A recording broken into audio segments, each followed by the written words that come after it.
You're listening to the AmWritingFantasy podcast. In today's publishing landscape, you can reach fans all over the world. Query letters are a thing of the past. You don't even need a literary agent. There is nothing standing in the way of making a living from writing. Join two best-selling authors who have self-published more than 20 books between them. Now, on to the show with your hosts, Autumn Burt and Jesper Schmidt. Hello, I'm Jesper. And I'm Autumn. This is episode 149 of the AmWritingFantasy podcast, and this is the first episode of the month, and we all know what that means, don't we, Autumn? Yes, this one's a challenge where we compete with each other to come up with the worst of something, so these are always kind of fun. These are my favorite ones. And today's top 10 list is the worst plot twists ever. Oh, gosh. At least I'm not going to give you a plot twist and say, what? That's not what I prepared for, so. I'm ready. Like I just mentioned to you, I thought we were recording this 2 days ago, so I've been ready for 2 days. So I've got a good list. I think it'll be fine. So you're all fired up. I am. It was actually really fun. This one I was feeling kind of, I don't know what to come up with until I did a little bit of reading and research and started thinking. And I'm like, oh yeah, there's some fun ones in this one. Yeah, I think so too. All mine are movies. All of them. Oh, I only have 2 movies, so I actually tried to stick with books as much as possible, but yeah, 2 movies snuck in there. Okay, I know I picked movies on purpose because then I could play some audio clips, and I like those. Yes, you do. One of these days I am going to plan ahead and send you some clips and tell you not to listen to them until you play them, but that's going to be kind of hard because you have to test them somehow. No, that'll be fine. That's fine. I can just click and listen half a second just to see if it plays and then stop it. So that's okay. One of these days I'll really be prepared. It'll be a miracle, but I will do my best. Blow everybody's mind. It's like, my God, that was good. Yes, it will be awesome. This is what you get when Autumn prepares. It'll be fantastic, just imagine. Anyway, so how are things going for you? Pretty busy these days. I did finish up the first draft of book 2 in our new series over this last week. Woo! So that was good. That's exciting. Yeah, but I'm taking a short break from writing now because I have so much preparation to do for my attempt to become a referee instructor. So that's basically, it's taking up so much time. So yeah, just taking a bit of a break between book 2 and book 3 in our series. So that'll probably be okay. I think that is fine since you are so much further ahead of me on the writing department. I don't mind if you take a little writing break and let me catch up a bit. No, indeed, that's fair enough. And and speaking about referee, actually, sometimes it's nice to have a referee at hand because yesterday my youngest son, he was playing a match, and then we arrived there.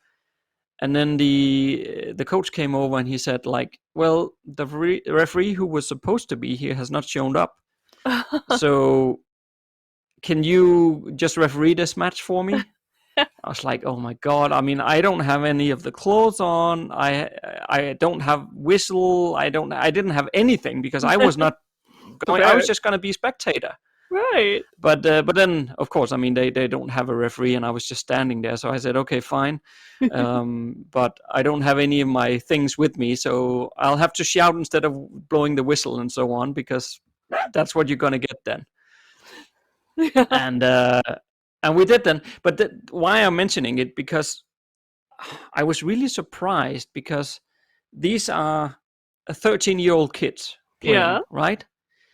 And I'm a bit surprised about their behavior, that they can talk the way they do to adults.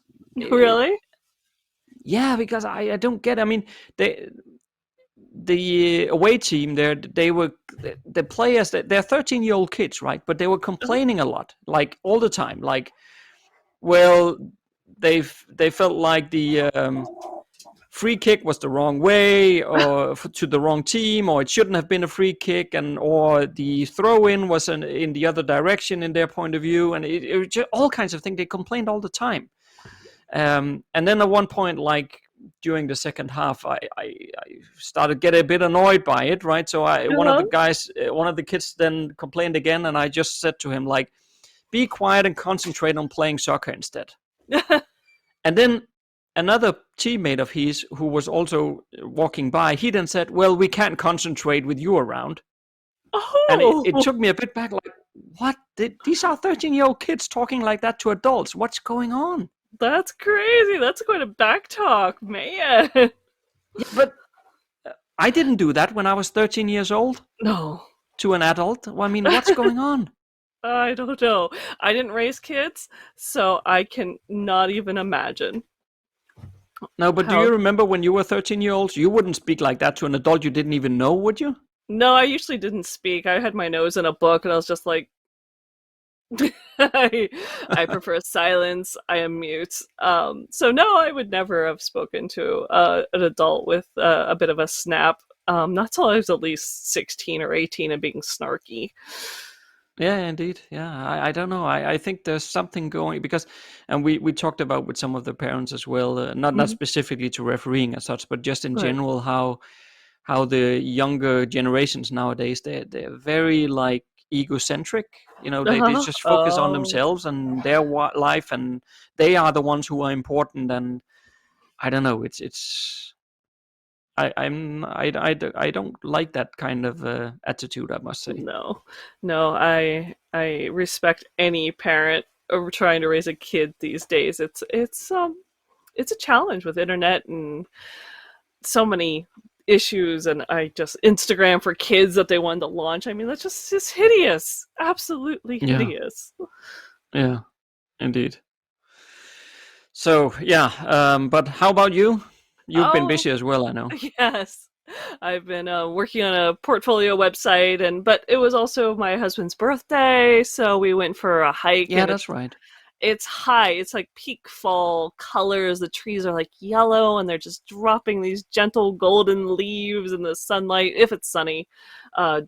This is all for artificial lighting today. It's a kind of a gray day, but the days it's been sunny, it's just in the 70s, so maybe a flannel weather, and just absolutely stunningly gorgeous. So I cannot complain. It's always a shame to have to do the computer work on such lovely days, but at least I have a nice view of the forest. As someone pointed out, I've got a nice view behind me, so I'm not suffering too badly that way. But yeah, it definitely seems to be a very busy fall, but it was wonderful to take a day off to go hiking, and we're actually hoping for a bit of a float trip, because he worked as a whitewater raft guide for the summer, so we're hoping to go back and do the same trip together without paying customers, just to have fun.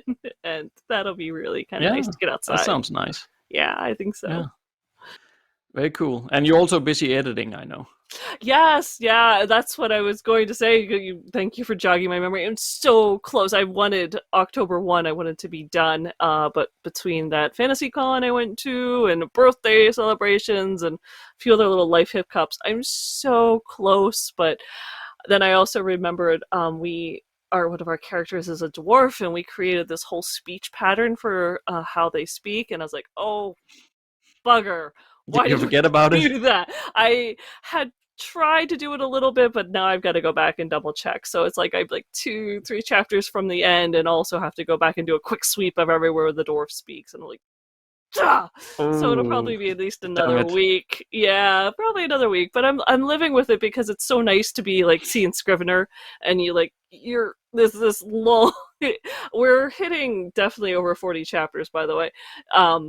To see this huge list above it, it's so close. So that does feel very, very good, knowing this is the last one. But it's still I feel like this is the one that every time I think, all right, oh shoot, I forgot about doing that. So it is the never-ending story. We'll get there. We're so close, though. We'll get there. A week on the internet with the Am Writing Fantasy podcast. So after launching our new critical reading initiative 2 weeks back, you can go back and listen to episode 147 if you missed it. But we also had to pick the next book to read. We did. And the voting already took place on Patreon and also in the AmWritingFantasy Facebook group. So if you want to join in, you know where to go if you want to vote in the future.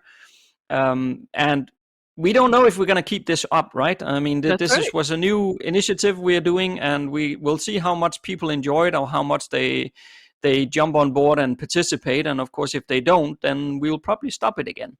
Yeah, but at least now at least now we are on the second month, so at least the second attempt we'll just try a bit more. And the voting this time was between The Sudden Appearance of Hope by Claire North, Jade City by Fonda Lee, or Witchmark by C.L. Polk. And we had a pretty clear winner. Yes, we did. There was no no wiggle room in this winner, so we had to go with it, I have to say. Yeah, so it was Jade City by Fonda Lee that we picked up this time around. So, and of course, we already started. The voting took place like a week ago, or maybe over the last 2 weeks from the time that this episode airs. But of course, we still would love you to read along. And this episode, where we will analyze Jade City, will air on the 22nd of November. So by the time you listen to this, if you listen when this podcast episode releases, you still have a bit of time if you haven't started reading yet. Yes. And if we need to give you a bit of incentive, we can say that Jade City is the winner of the World Fantasy Award.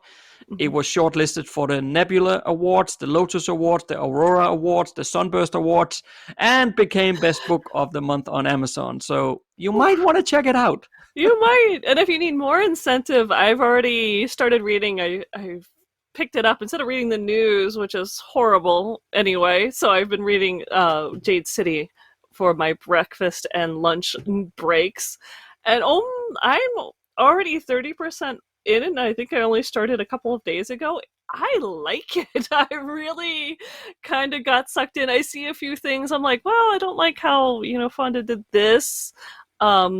Few point of view things that I'm like, but the story, I don't know, it's totally sucked me in. All the characters have pulled me in, and so I'm like, okay. Now I've gone from, I got to read a book, where am I going to find the time, to, okay, I need more time to read this book. I really like this. I even put aside some of my design work last night because I needed a mental break from it. Anyway, when you fall asleep too many nights in a row thinking about the next thing you need to work on, I was like, okay, I took an evening off.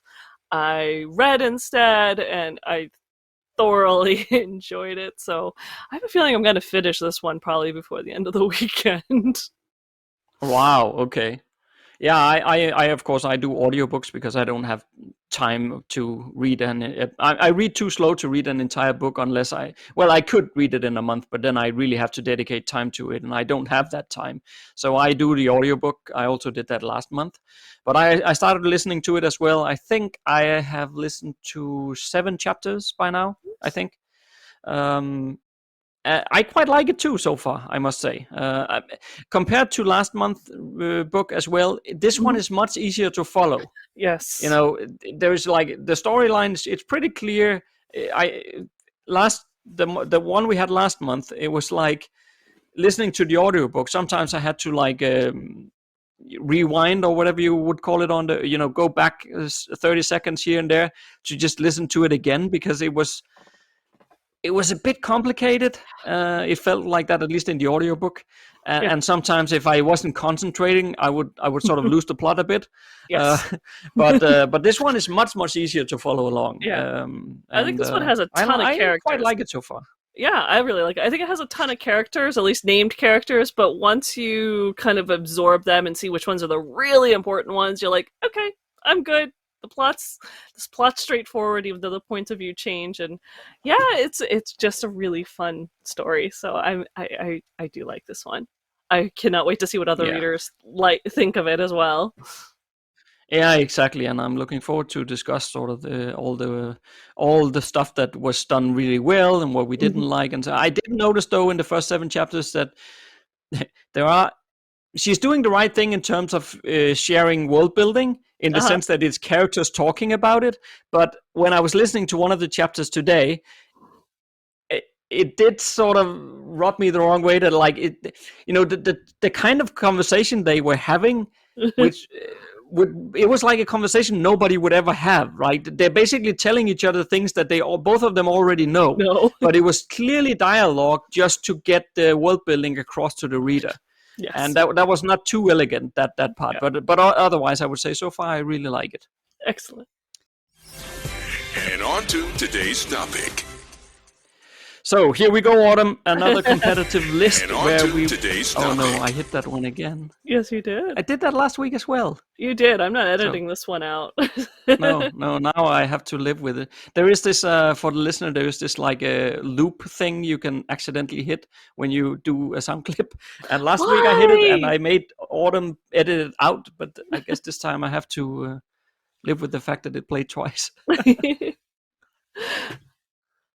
But okay, another competitive list where we will try to outdo each other with the best worst list, and we'll you need to are see so if we can settle on a competitive. winner by the end. Yeah, see, that's why this is your favorite. It's not that it's a fun thing to find the worst of something. It's just you're super competitive, and so you're like, yeah, decimate, and I'm like, oh, jeez. It's not that bad. Come on. Not quite. But I can pick on you at least a little bit. Decimate. Jesus Christ. I am not quite as competitive as you, but I enjoy coming up with the worst ones I can find. So this one was quite fun. And if I remember correctly, I think I went first last time. So guess whose turn it is? Didn't you say that again last time as well? No, okay. I'm pretty sure I went first. The listeners will have to tell me if I'm wrong, but I'm pretty sure I went first. Unless you want to flip a coin. I'm pretty sure you didn't. Fine. No. Do you want me to go No, first? I don't mind. I'm ready. My list is awesome. So if you want me to put the best foot forward, I can. Decimate.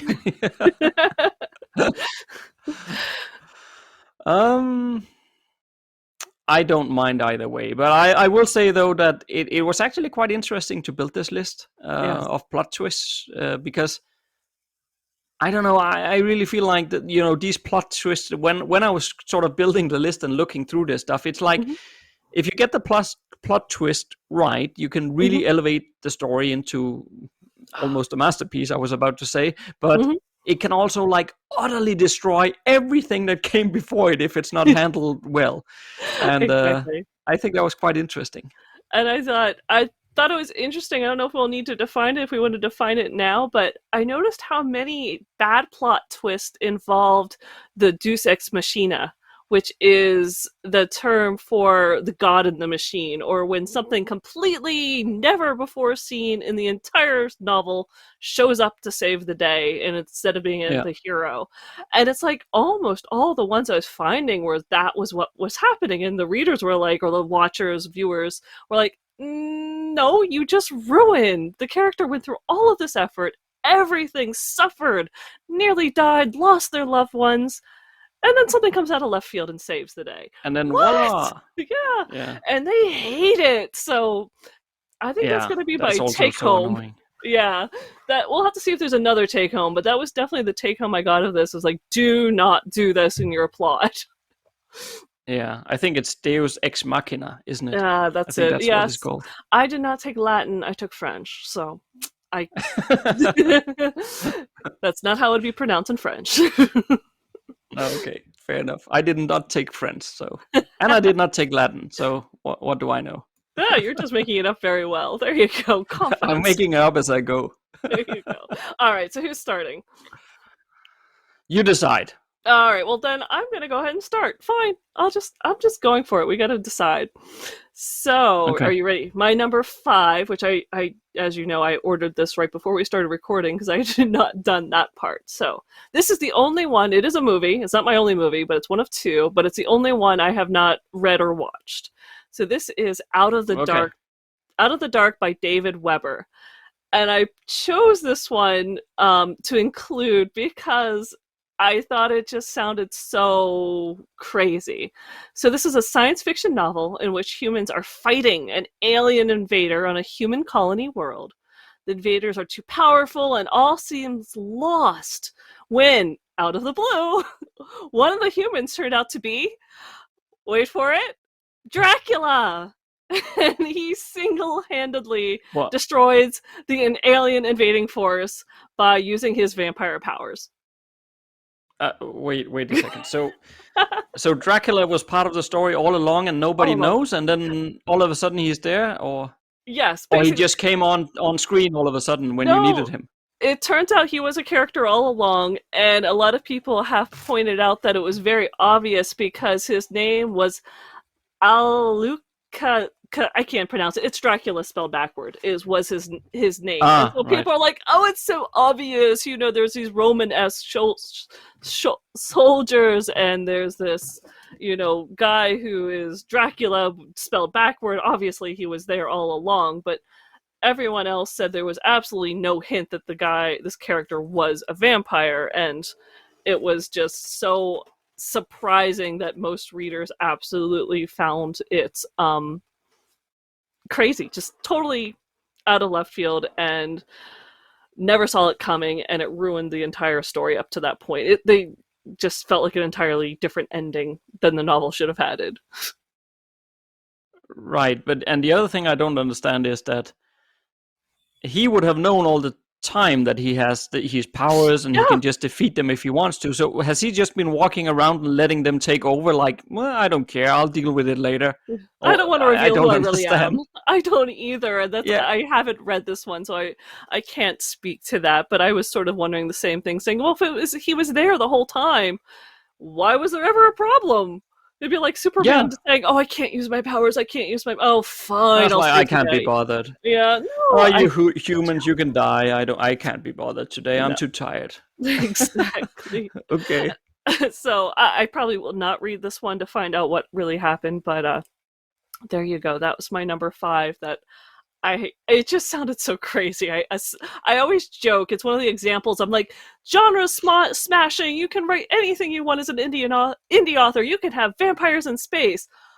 Well, someone has vampires in space. I had to pick this one for the list. It's so that is so weird. I'm not familiar with that book, so I don't know. But it sounds really weird, and I'm just wondering how the entire characterization of Dracula throughout the book, how that even works, because unless he's like a very minor character and you almost don't see him, and then all of a sudden he walks onto the scene when you need him in the end. I mean, that is annoying too, but if he's part of the story throughout, then it makes even less sense to me.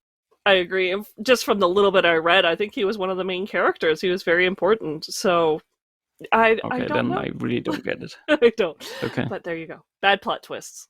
Your turn. Yeah, that's a pretty bad plot twist for sure.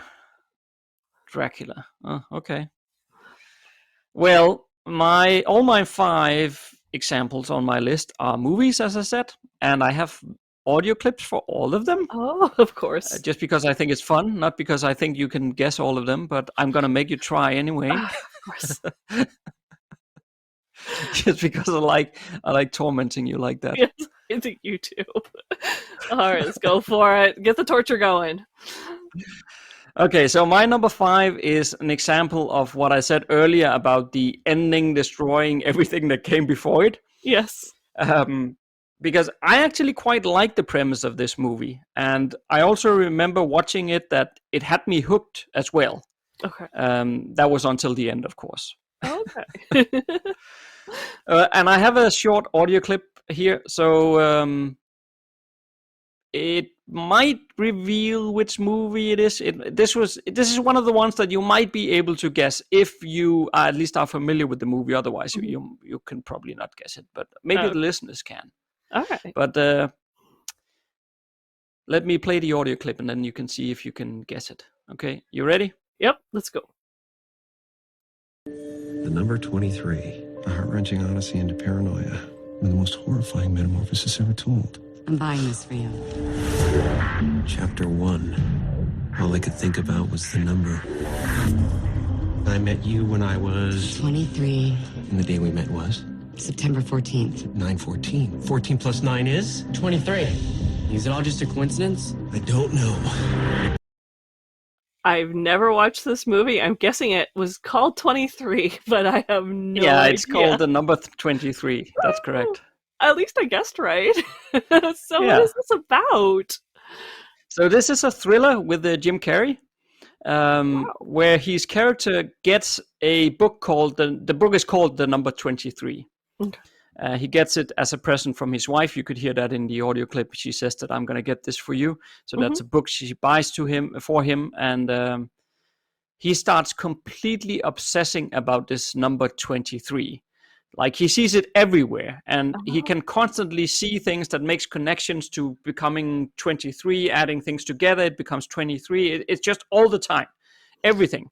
And in this book that his wife bought him, the chapter 23 is missing as well.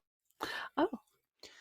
So everything sounds pretty interesting so far, right? Yeah, there's something going on. That's kind of fun. All right. Yeah, and it also had me pretty entertained. I actually quite liked it, but then it turns out the plot twist comes onto the stage now, and the missing chapter 23 explains that a girl was murdered, and Jim Carrey's character, the main character, was actually the one who did the killing. What? And then you learn that he wrote the book himself, but he has no memory of it because he gave himself a head injury so he would forget the murder. What? That's a very specific head injury. I mean, talk about a skilled head injury. I want to forget this. Bang. Yeah. That in itself is pretty lame. But the fact is also that once that reveals once you get that reveal, the movie spends like half an hour trying to, come up with the explanation for everything that you've seen and how it all fits together. It just keeps explaining all kinds of...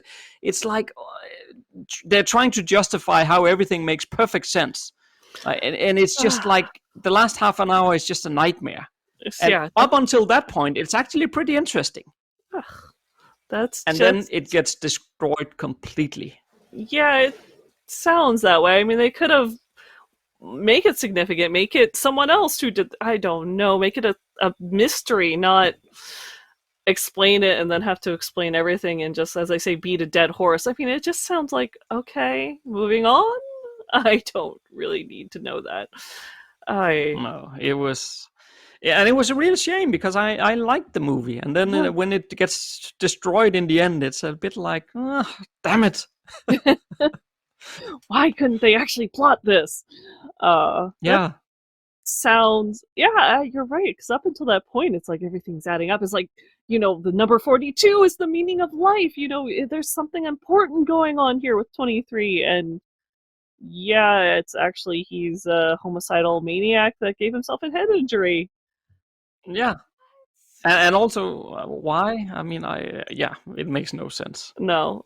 Is that your way of feeling regret, to like bash yourself in the head? Why would you have written a book and then you should have burnt the book and then hit yourself in the head and then there'd be no evidence? You would have forgotten. And why would you walk into a store and find your own book and your wife accidentally buys it for you? It's like, okay. Yeah. That's a coincidence. Yeah. I Deus Ex Machina. Pen name. Yeah. There you go. Oh, well. Yeah. Okay. All right. But that's my number 5. It was not Dracula, but I still feel like it was pretty shitty. It's pretty bad. I will not strike that one from my watch list. All right. So my number 4, and I think I said my number 5, Out of the Dark, was a movie. I was wrong. Sorry. That one was actually a book. But my number 4 is a movie. I don't know if you've seen this one, but it's a superhero movie, so you probably haven't. It's not... Superhero movies are not your favorite, but it's Hancock, and that actually stars Will Smith. Yeah, so I love. I know Will that, Smith but movies. I have not seen it. Yeah, so it's the one where he can fly or something, right? Yes, and it sort of starts out the same way. He wakes up in the hospital. He has no memory of who he was, but he has these amazing powers, so he becomes a superhero. But there's this woman that, he's interested in, but it's like whenever they're together, she's the villain. She is the arch villain in the story. But then, it starts like, it sounds like this beginning of a superhero story. Like, this is the genesis of a superhero, and there's this evil villain. It's perfect. But that's the twist. The twist is with like no setup, nothing. It's just suddenly revealed that they're both gods. And the previous, it's just and she's not really a villain. She's more like his kryptonite. And if they're at the same place at the same time, bad stuff happens. But truly, they love each other. And there used to be two other gods, and they basically annihilated each other because of the same thing. They loved each other, but they can't be together because if they're together, they destroy things. Things just blow up around them. And as most people who watch the movie have said, that it just feels like you're watching a superhero movie, and then there's this switch, like someone else wrote the completely different movie ending, and now they're, instead of superheroes, they're gods, and he's got his memory back, and they're basically trying to come up with some resolution where they both get halves of the planet so they don't cross paths. And I'm not explaining it as well as it's confusing as it is, but it goes from superhero movie to god movie. God and goddess. Yeah, you lost me a bit there halfway, I think. Yeah. It was complicated enough that even the explanation confused me. And that's just it. It feels like it could have been, stick to the superhero. Just stick to superheroes. You don't need to suddenly say that the superheroes are really gods. Well, yeah, that's fine. Whatever. Did you watch it all the way through? I have. And at the time, I didn't really notice it. I'm like, okay, that's just a weird twist. And now it doesn't surprise me that, Will Smith tends to get movies where it doesn't surprise me where the villain is actually not a villain. It's just a misunderstood character. That's very Will Smith. So that doesn't surprise me so much. But it was sort of like... I have one with Will Smith on my list as well. Oh, that's too funny. I wonder if there was one I almost selected that I would call a runner-up for this list. So I'll have to see if it's the one you chose. Okay. That would be interesting. But yeah, it was one of those ones where it was a perfectly good superhero fun movie. What happened to him that he lost his memory? Who is this other character who's sort of not even a huge character for a while, but is the villainish one, and what's going on? And then to find out, boom, it's just like drop reveal. Oh, you're both gods. Oh, this is what's really going on. Oh, here's your memory back. Oh, there's these friends that you've lost a long time ago. And ba-boom. And it's just like, well, yeah, we're in a totally different movie now. Thank you. And that's a shame, right? Because it's the same thing with the number 23. Like, it's pretty good, and then all of a sudden it takes a detour, and it's just like, what happened? Yeah, you feel like they lost the essence of what the whole plot was up until that point, and you're like, it wasn't a twist so much as a different story. Yeah.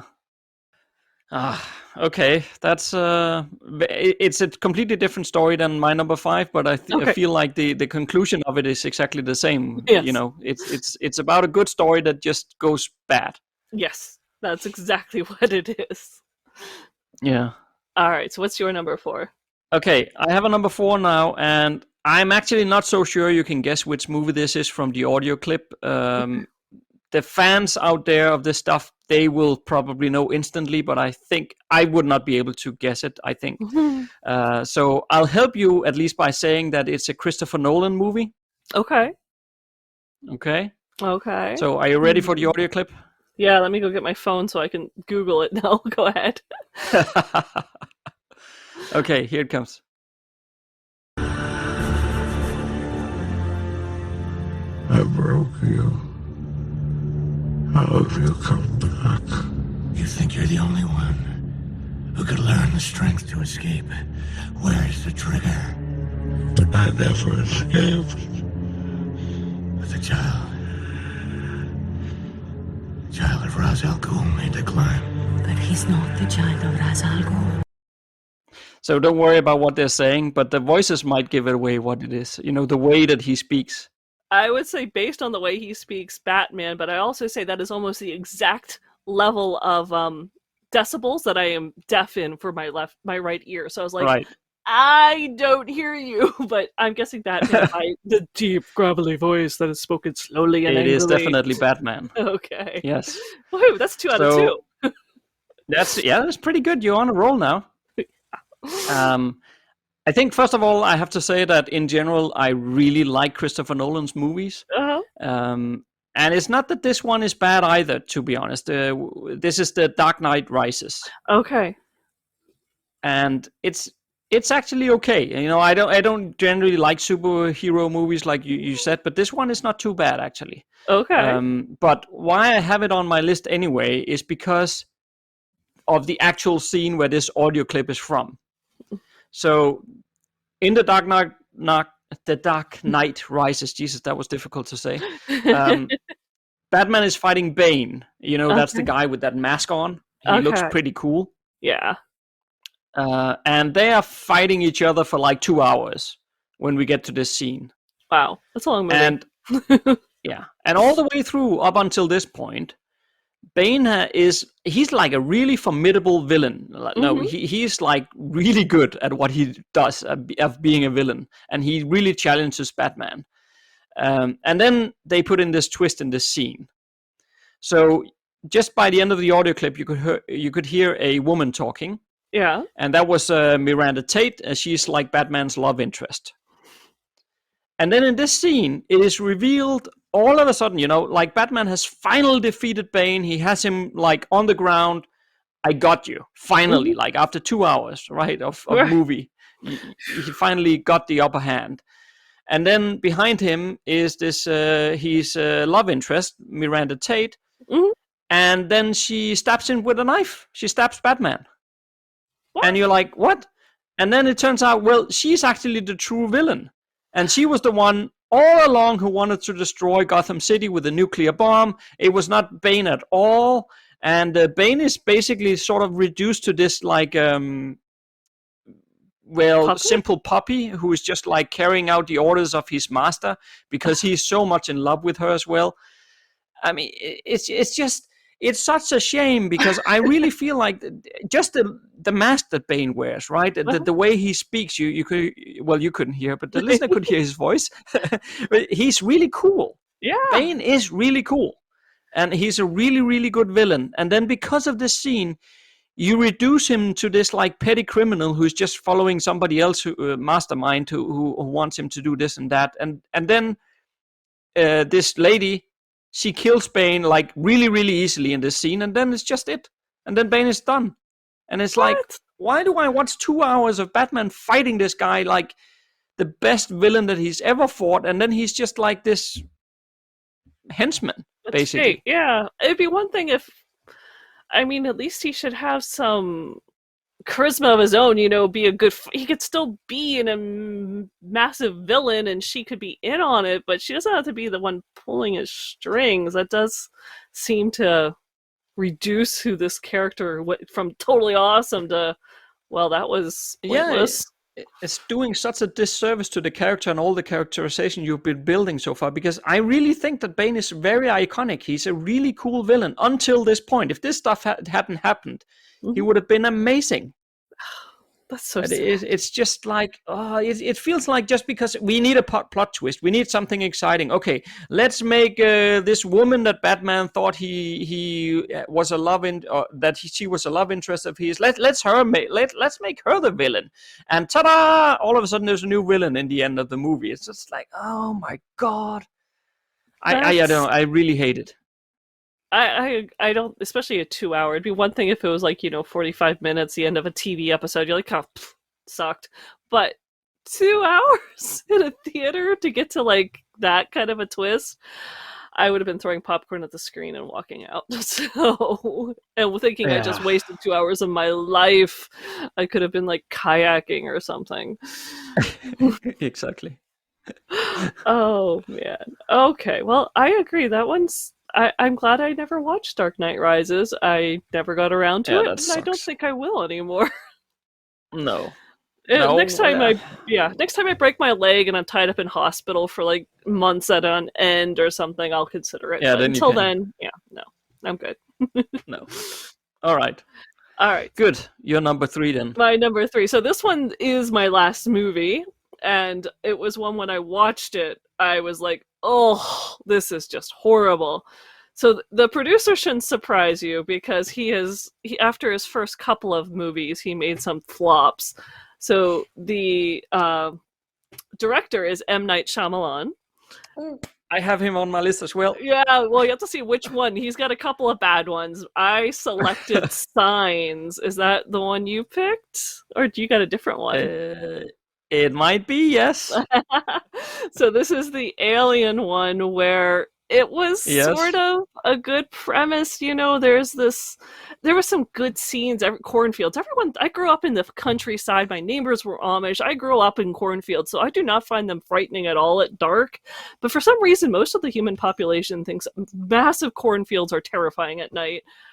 They think the woods are terrifying at night. I live in the woods too, so I'm just weird. But so there's these things happening. He's a widower. He's got his daughter, and there's this threatening music and weird things happening, and you realize it's this alien invasion, and it's sort of tense and terrifying, and you're wondering how it's going to go. It's actually pretty good.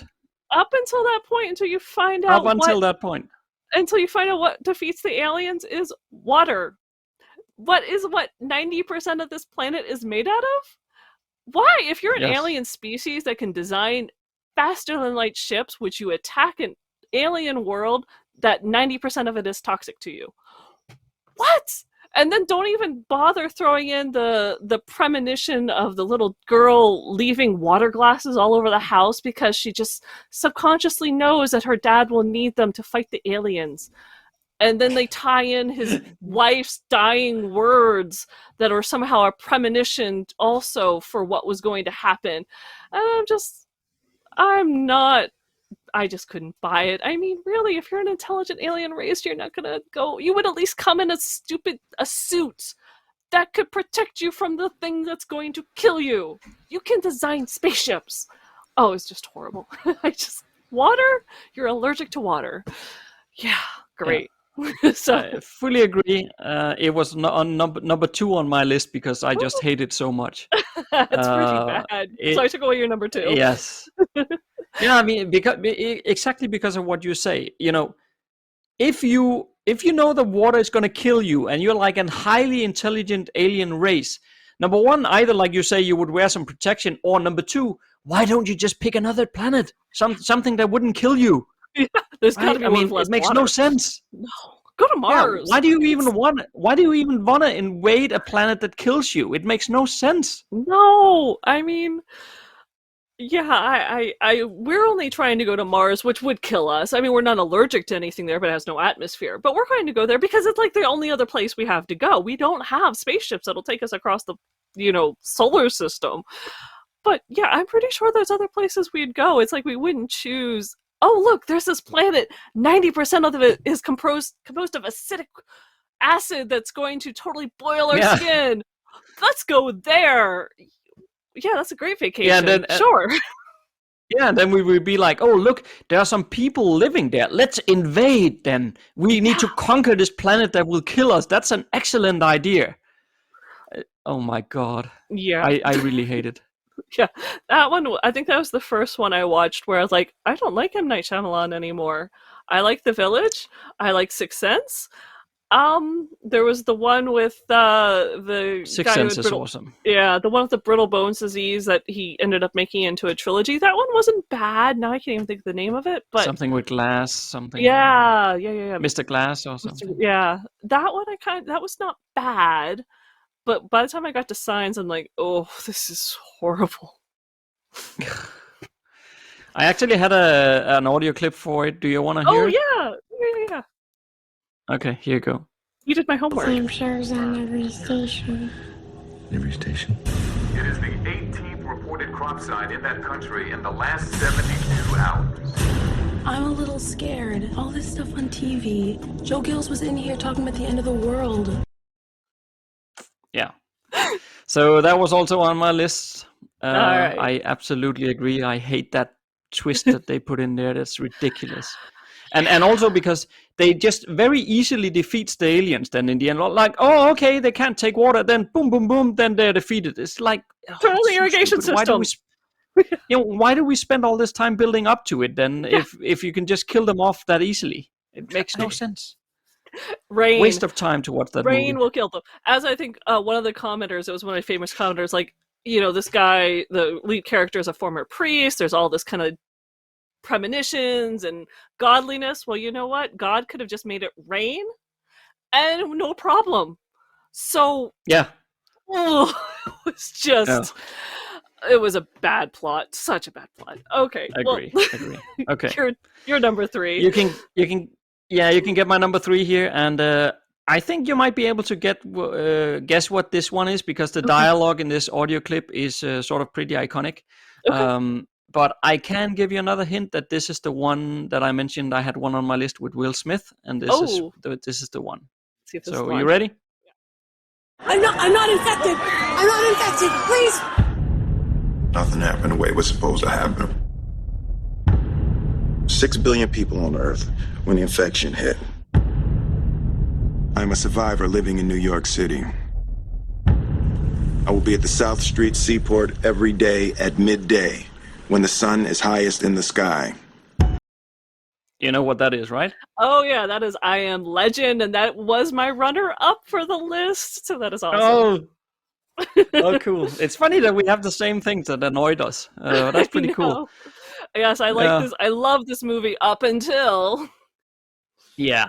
So in summary, I think most people probably know it, but just summary, 90% of the people's population is killed by a man-made virus designed to cure cancer, and then it sort of mutates, and then it starts killing everybody. And as a result, you get these zombie kind of like creatures, which they're quite terrifying, and it's actually pretty cool. The first half of the movie, that's pretty cool. Very dramatic. And Will Smith character, he's like this brilliant scientist who's working on finding a cure or vaccine or whatever you want to call it. And he's alone in New York City, and he's basically just sort of surviving and working. That's all he does. And up until this point of the movie's pretty cool. I really liked it. And then he comes across 2 humans who are actually immune to the virus. So, and this, of course, for him as a scientist, this is good news. Yeah. Because then maybe he found the Holy Grail, and now he can cure the disease. And it just so happens that when he then brings these people back to his house, this also leads to those kind of zombie creatures to find his house, which he has like worked for years and years and years to make sure that they would never find him, and now they do, and the house is under attack. And all that is also fine. But then the twist comes now. Yes. So, because of these 2 people who are immune, he actually manages to find a cure. But then the house is overrun by these zombie kind of creatures. And then he decides to help these 2 people escape down a coal chute, while he himself decides to stay behind and pull the pin of a grenade and blow himself up, taking all the zombie creatures with him. And then you might be wondering, well, why is that so bad? That's pretty heroic. Yeah, but not if I tell you that he could easily just jump down the chute himself. There was absolutely no reason for him to blow himself up. No, and the other part is that grenade and jump down the coal chute. Yeah. Come on. Yeah, he could. And the other thing is that if you just found the cure, and he gives it to these 2 people who are like, they're not scientists, they have no idea, and then he just sends them off. Like, how does he even know, if he wants to cure mankind, how does he even know that they know what to do with that cure? Or will they even be able to find people who know what to do with it? He doesn't know. So it's just like the whole thing is like, what? Yeah. So he works years and years and years to find a cure, and then he just blows himself up because of 2 random people. Yeah, but he doesn't even know. No, I remember saying that at the end when they're approaching, like they find another little town that's like got a wooden fence, and I'm like, yeah, that looks like it has a top secret, laboratory where they're gonna know what to do to create, spread this cure to other people. And so that's part of the reason it almost made it into my list. But then what I didn't know is that the book this is based on has a different ending. And the movie completely changes the whole meaning of the book, where the book, the vampire zombie-like creatures actually have found their own cure, and they're not evil. They're basically a better race that it's going to, just like we transplanted the Neanderthals, they were going to take over the human and humans are legend. We're becoming something archaic from the past, and we're just fighting for our own last survival. But really, we just need to give up the ghost because we've created something that's better and stronger and more intelligent. And I mean, they have a whole culture, but so that's doesn't even show up in the movie. And I was like, no, they took the book and they completely changed the author's meaning. Wow. So yeah, there's a lot there. And what you just mentioned about the book, that's what makes it cool. Yeah. Because then there is an irony in the fact as well that he's been working years and years and years to find a cure for something that isn't about being cured. Yeah. It's not about being cured, but he doesn't understand that or know that. And that's what makes it pretty cool to me. I think the book ending, that's cool. Uh-huh. But yeah, I don't know what the heck they were doing when they made this movie. It's just like, it's so stupid to screw it up like that. Yeah, they completely changed the character that Will Smith plays. They changed the meaning of the story. They obviously did not understand how difficult science is, other than it took him years to come up with this cure. And then he doesn't even know if they're going to be able to hand it over to someone who's surviving, who knows how to replicate it. Yeah. It's not like you just put it in like some chicken soup and you're good. I mean, this is hard. No, exactly. So, exactly. That movie, yeah, that's why it was I was trying to divide between Hancock and that one, and I'm just so glad you came up with I Am Legend, so I get to have both of them on the list. Oh, cool.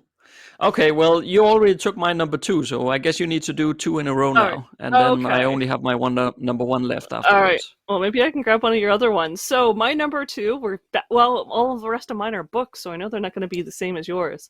So this is actually Mockingjay from the final book in the Hunger Games series, and that is because this is the end where the whole story. 3 books, 3 movies lead up to the moment where Katniss is sent to, take out Snow and everything that's going on. And what happens? She actually gets knocked out towards the end of the movie and wakes up to find out the war is over. So it basically invalidates the entire book, where she accomplishes nothing. And so she spends all of Mockingjay on her super secret mission to reach the capital and kill Snow. And ultimately, and all these people die to help her get there. And ultimately, she contributes nothing. The problem solved totally without her. And she might as well have stayed home.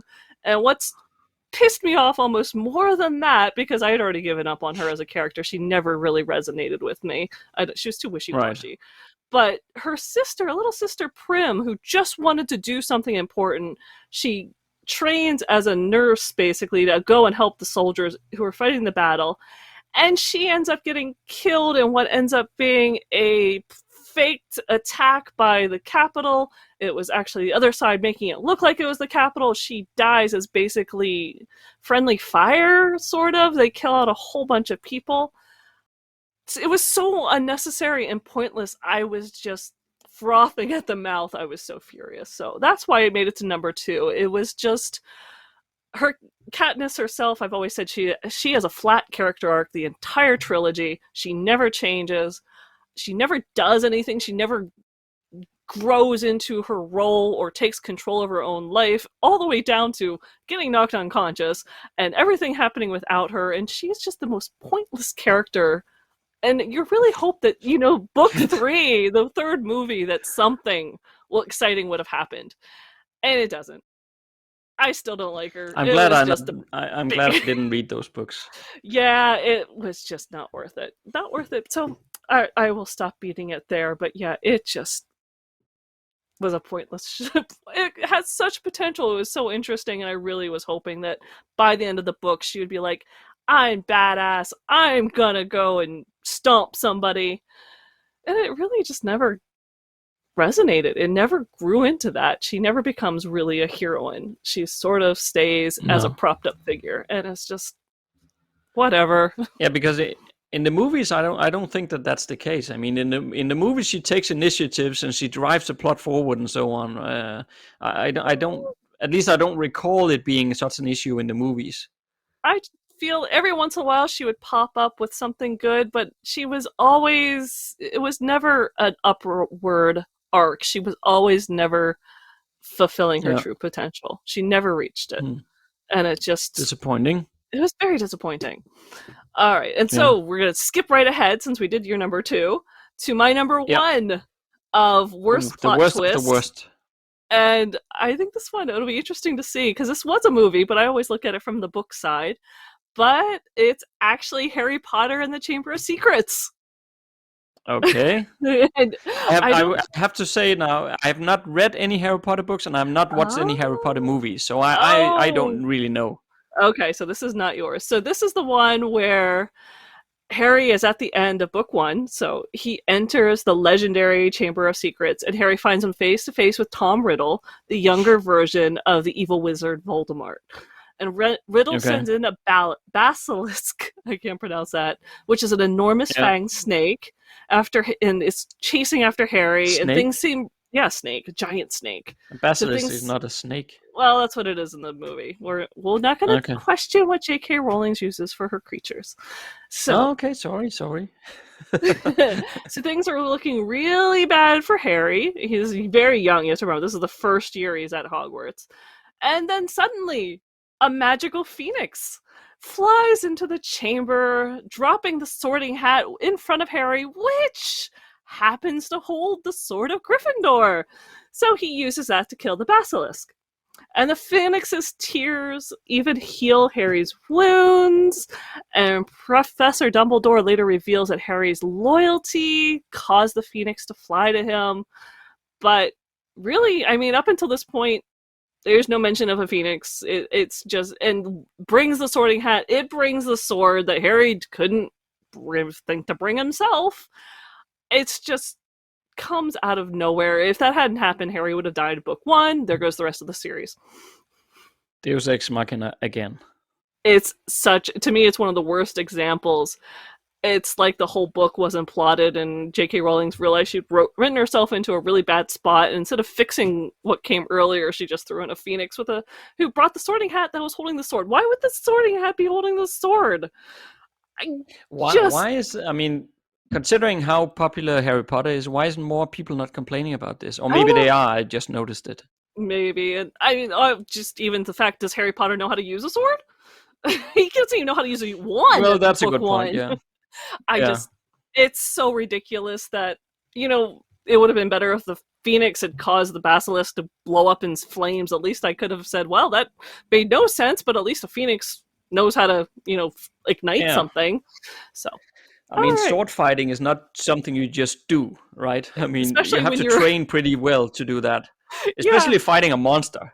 Oh, exactly. Fighting something that's already, poisoned you and cut you and you're already in bad shape. But just because you got a magic sword, you're good to go. Well, okay, that's convenient. Wasn't it just? Okay. Yeah. All right. See if you can beat that one.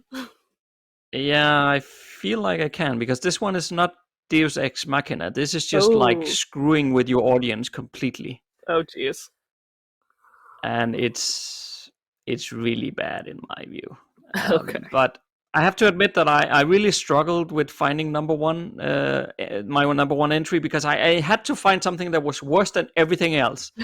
And I had to do I did a lot of research on the internet just to see if it would jog my memory on something. And then I did find something that I actually had completely forgotten about. Oh. But this show that I'm going to talk about, it's not a movie, it's a TV show. But it is one of my all-time childhood favorites. I absolutely loved this TV show. And I'll play this theme song in just a second, and I promise you will know exactly what it is. Oh, that'll be exciting. But the show took the world by storm, and anyone growing up in the 90s, they will know what this is. Okay. So, are you ready for your sound clip? Yes. Okay, here you go.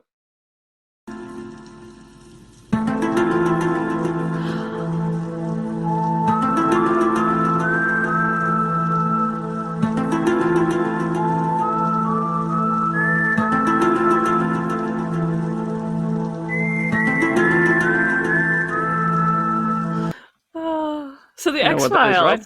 It's got to be the X-Files, right?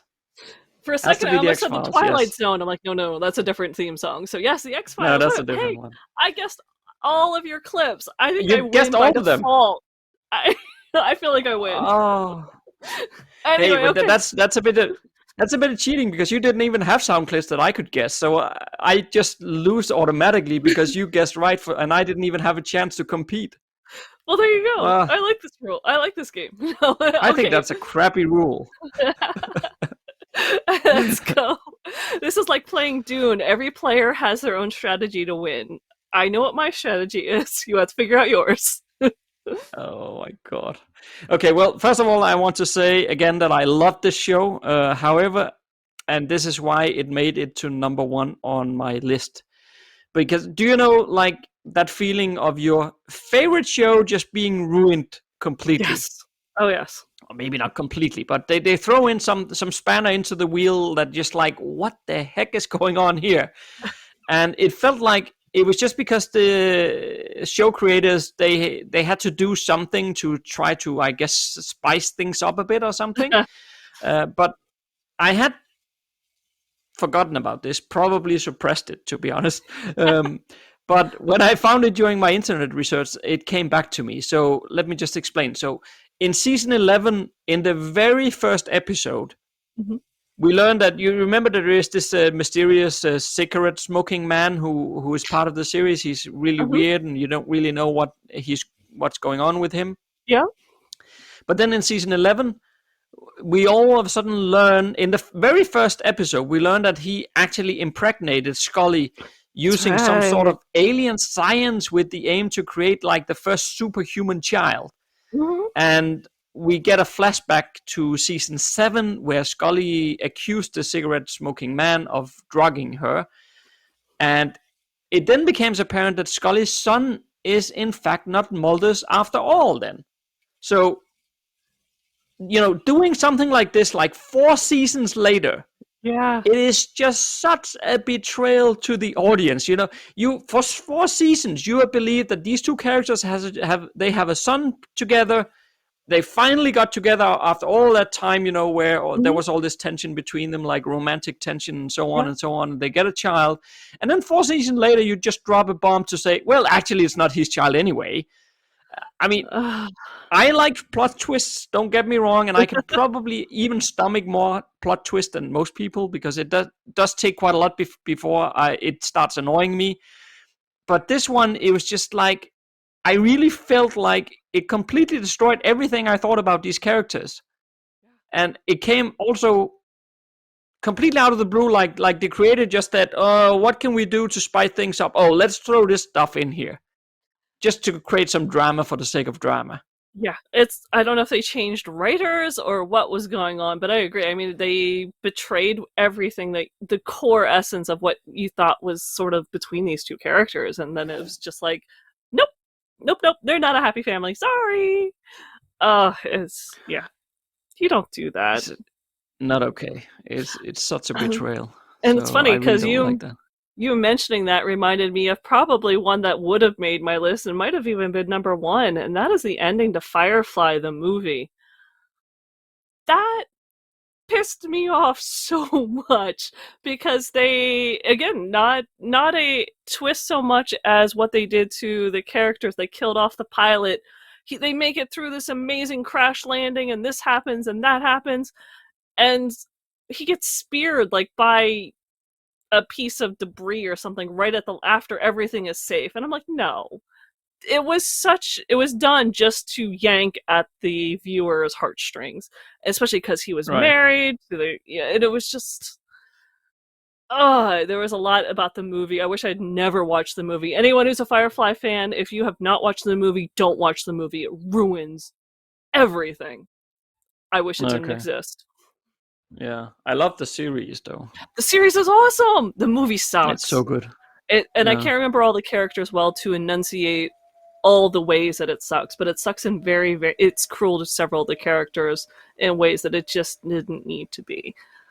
The series that was awesome. All right. Okay. Well, you said before that it's like playing Risk and you have to make up your own rules for how to win. So yes.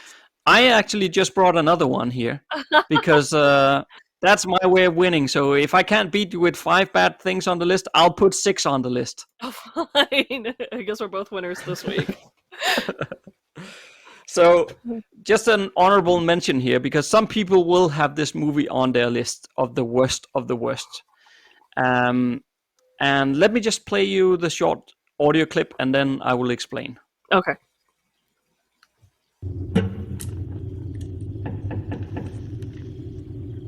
Please, come in. Hello. Hello. He's a stranger. We're just gonna let him sleep in our house. Hello. Hello. Did you know he had a wife?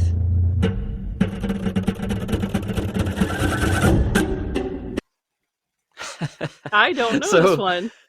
No, I only watched it probably a month ago or something like Okay. that. But this movie is called Mother, and it is starring Jennifer Lawrence. And I included this one as an honorable mention because I'm really, really conflicted about this movie. When I first watched the movie, I was like, what's going on? The longer you get into the movie, the more crazy everything just becomes. And it's like everything goes into chaos, and it's like it doesn't make any sense. It's like, I can't even explain it. It's like you have no idea what's going on, and it just makes no sense. There's all these kind of people who does terrible things all of a sudden in her house, and it's just like, what the heck is going on? And you're completely confused all the way through. The first half of the movie is just like normal mystery kind of thing, pretty good actually, and then the second half is just complete chaos with nothing makes sense anymore. And I won't spoil it here and say too much because people might not have watched it yet, and it was not that long ago since it came on Netflix, so I don't want to spoil it. Like some of the other movies that I've mentioned today, they were all very old movies, so don't want to spoil it. But I just have to say, because after I watched the movie, I was like, when it ended, I was like, I have no idea what went on here. So I actually went on the internet. And I then start searching for some explanations about what is the meaning of this movie. And then I found the answers. And then when I read those, I must admit that then all of a sudden I said, okay, I see. Maybe it's just me being thick and not seeing it, but I understood it when I read, and it was explained to me what the point was. And everything that happens in that movie, even though it seems completely insane, it actually has a purpose and an explanation to it. And But I'm you still can conflicted see it. about it, because on one end it's crappy because you don't understand what's going on, and it just feels like complete chaos. But on the other hand, once you actually read the explanation for it, then it's like, okay, I can respect what they were trying to do at least. Well, So yeah. Yeah. I mean, it's good that it had a meaning, but it does sound like it was bad filming, plotting, something where you need to go and read it. They're going to hand out a flyer on your way to the movie theater so that you can understand what you're about to watch. Yeah, I don't know, because once you read the explanations, you also understand why it had to be shown as very chaotic. It's completely on purpose. But yeah, people can watch the movie if you want. I just warn you, it's crazy, and then go read about what it. I would definitely say don't read about what the movie is about first, because then it'll spoil everything. Watch the movie, just watch it, and then read about it afterwards, and then make up your own mind whether you think it's either this movie's complete stroke of genius or it's complete madness. I don't know. It's one of the two. Well, that's a good note to end on. That sounds like a plot twist. Yes. I think our plot twist is we both declare ourselves winners, so I don't know who we won. both declare ourselves winners, but also because we actually had a few that we actually agreed on. So That's true. Yeah, that's pretty... Okay, we both win. We're good. I'll say I won, and then we can close it with that. Yes, you won as well as I did. That's not what I said. That's what I understood. That doesn't count, no. All right, well, next Monday we have an episode with writing advice for you. We'll discuss how to create chapters that will hook readers. So see you then. If you like what you just heard, there's a few things you can do to support the Am Writing Fantasy podcast. Please tell a fellow author about the show and visit us at Apple Podcast and leave a rating and review. You can also join Autumn and Jesper on patreon.com/AmWritingFantasy. For as little as $1 a month, you'll get awesome rewards and keep the Am Writing Fantasy podcast going. Stay safe out there and see you next Monday.